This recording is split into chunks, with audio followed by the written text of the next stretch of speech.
Victories and 2 second-round knockouts to his name, Prince Naseem Hamed's education in the world of professional boxing continued with a contest against the Welshman Andrew Bloomer.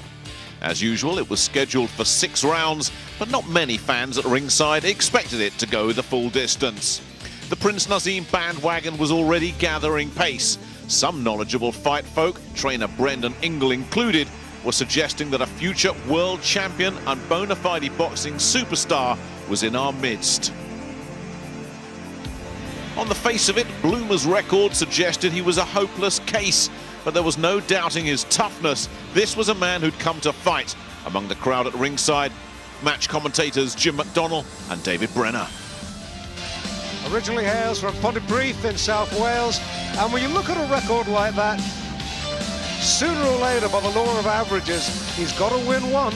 Tonight could be the night against the flashy youngster from Sheffield.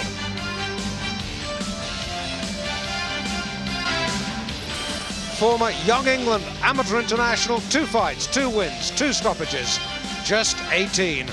A babe in arms, but with all the confidence and arrogance of youth. Managed by the old campaigner, Brendan Ingle. Round 1, scheduled for 6. Hamed in the leopard skin, Bloomer in the white. The referee is Jim Pridding.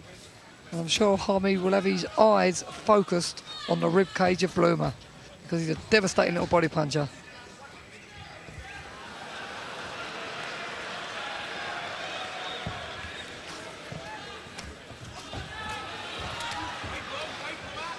Well, you saw Naseem Hamed start off southpaw style, switch to orthodox now, back to southpaw. Yeah, he's a real British version of Hector Camacho. And Bloomer is mesmerised at the moment. He'll probably be thinking now that he's made a Bloomer taking this fight. We saw Hamed's debut on Pro Box when he fought the very experienced Ricky Beard, dropped him with a body shot. That was 2 rounds.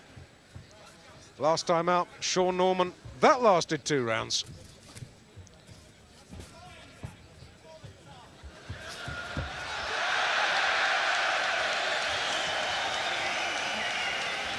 You know, this Naseem, he goes through all the tricks in the book, but so relaxed. I think it's good to watch. He can fight as well. Dave, I'm going to ask you a question.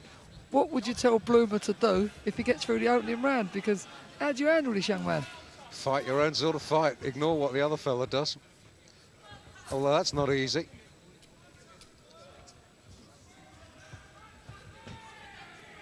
At the moment, Bloomer looks confused, and I can't really say I blame him.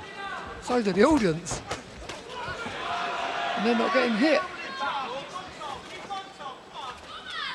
Well, Bloomer has got an enormous advantage, both in height and reach and weight. As I said, 6 pounds at flyweight is a lot, believe me. At the moment, although he's thrown 1 or 2 shots, Bloomer, I don't think he's landed a glove on Hamed yet. Now this young man, Naseem Hamed, yeah, he works in the gymnasium in Sheffield with the likes of Harold Bomber Brown and Johnny Nelson, so I'm sure he won't be worried about giving away a couple of pounds.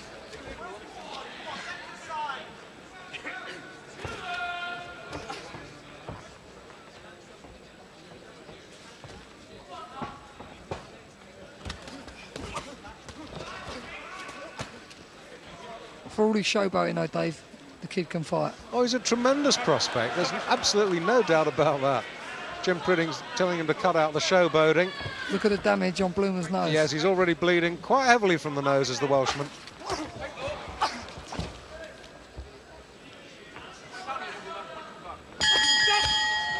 Hamed's round, no doubt about that. Well, you can see a little graze as well on Bloomer's left temple. Bloomer from Wales in the white. Prince Naseem Hamed, originally from Yemen, now from Sheffield. Bit of a change that, isn't it? In the leopard skin. He's a very strong young man though, Naseem. He's not just a showboater, he's got a lot of physical strength. Well, like I said, both his previous fights have ended in round 2, and he's looking to do a job on Bloomer now in round 2. He's certainly busting him up, Dave.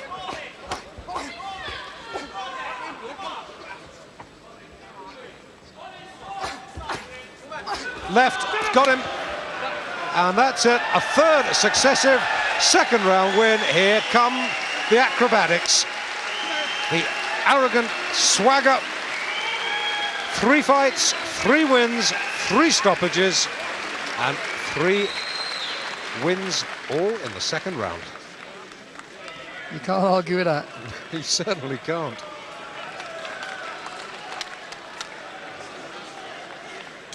Loves the exposure, loves the cameras, and rightly so. Well, I don't know if you can make out what Naseem Hammed's saying. He's saying, bring on Robbie Regan. Robbie Regan is the British flyweight champion. Whoops, there he goes again. A little bit of breakdance. It'd be funny if he broke a leg one day, wouldn't it? Well, not funny, but some people might say it would serve him right. Brendan Ingle says, that's enough, son.